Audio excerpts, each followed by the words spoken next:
এই গরমে ভুলেও 3টি খাবার খাবেন না, তাহলে ব্রেন স্ট্রোক, হার্ট অ্যাটাকের মতো কঠিন রোগে আক্রান্ত হয়ে আপনার অকাল মৃত্যু হতে পারে। বর্তমান সময়ে দেখা যাচ্ছে আমরা যখনই বাহিরে যাই অথবা বাহির থেকে ঘরে আসি, এসেই আমরা এই ভুলটি করি, তা হচ্ছে ফ্রিজের অতিরিক্ত ঠান্ডা পানি আমরা বের করে সঙ্গে সঙ্গে ঢক ঢক করে গিলে খেয়ে ফেলি। ঘর থেকে যখনই আমরা বাহিরে রাস্তায় যাব, স্বাভাবিক নরমাল পানি খাবো, অথবা ঘরে আসলেও আমরা স্বাভাবিক নরমাল পানি বা হালকা ঠান্ডা পানি খাবো। অতিরিক্ত ঠান্ডা পানি বা ফ্রিজের অতিরিক্ত বরফ বা আইসক্রিম এটা খাওয়ার কারণে আমাদের শরীরের মারাত্মক যেই ক্ষতিটি হচ্ছে তা হচ্ছে আমাদের শরীরে রক্ত চলাচলের জন্য আমাদের যে শিরা উপশিরাগুলো রয়েছে, ঠান্ডা পানি বা বরফ খাওয়ার সাথে সাথেই আমাদের শিরা উপশিরাগুলো সংকুচিত হয়ে যায়। আর যখন সংকুচিত হয়ে যায়, আমাদের রক্ত হিম হওয়ার কারণে রক্ত চলাচলে যদি বিঘ্ন হয়, আর ওই ব্যক্তির যদি আগের থেকে তার শিরাগুলো একটু চাপা থাকে, হার্টের যে মুখ রয়েছে তা যদি একটু চাপা থাকে, এই ঠান্ডা পানি অথবা বরফ বা আইসক্রিম খাওয়ার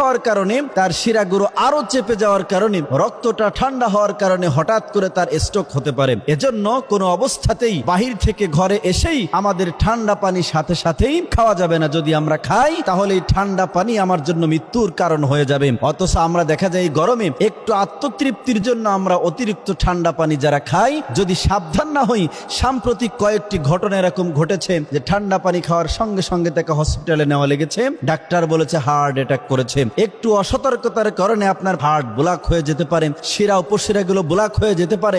এজন্য কোনো অবস্থাতেই এই গরমে অতিরিক্ত ঠান্ডা পানি বা বরফ আপনারা কেউ খাবেন না। যদি খান তাহলে আপনাদের হার্ট অ্যাটাক অথবা স্ট্রোকের মতো দুর্ঘটনা আপনাদের ক্ষেত্রে ঘটে যেতে পারে। তৃতীয় নাম্বার যেই খাবারটা আমরা এই গরমে অ্যাভয়েড করব তা হচ্ছে মধু আর কালো জিরে, যেটা খাওয়া আমরা জানি সুন্নত, কিন্তু এই গরমে আমরা যদি অতিরিক্ত মধু আর কালো জিরে খাই, আমাদের শরীরের তাপকে আরো বৃদ্ধি করে দিবে, যার কারণে আমাদের হার্ট অ্যাটাক বা স্ট্রোক হতে পারে। তৃতীয় নাম্বার যেই খাবার আমরা এই গরমে একেবারেই পরিহার করব তা হচ্ছে তৈলাক্ত ভাজা পোড়া খাবার আমরা পরিপূর্ণভাবে অ্যাভয়েড করব। বিশেষ করে ফ্রিজের আমরা যেই জুসগুলা কিনে খাই, আমের জুস, তারপরে কমলার জুস, এগুলো জুস তো নাই, জুসের নামে আমরা বিষ খাচ্ছি। গরমের একটু আত্মতৃপ্তির জন্য দোকান থেকে আমরা যেই ফ্রিজের ঠান্ডা জুসগুলো কিনে খাচ্ছি, একদিকে ঠান্ডায় ক্ষতি করছে, দ্বিতীয়ত এই জুসের নামে আমরা বিষ কিনে খাচ্ছি। আমরাও খাবো না, আমাদের সন্তানদেরকেও খেতে দিব না। আমাদের মহল্লার মধ্যে অহরহ এ ধরনের অসুস্থ মানুষ রয়েছে, আমাদের পরিবারের মধ্যে অসুস্থ মানুষ রয়েছে, আমরা খোঁজ নিয়ে দেখি না যে কি জন্য তারা অসুস্থ হয়েছে, কি কারণে তাদের আজকে এই অসুস্থতা। দীর্ঘ একটি গবেষণা করেছেন একদল ডাক্তার, ঢাকা বিশ্ববিদ্যালয় সহ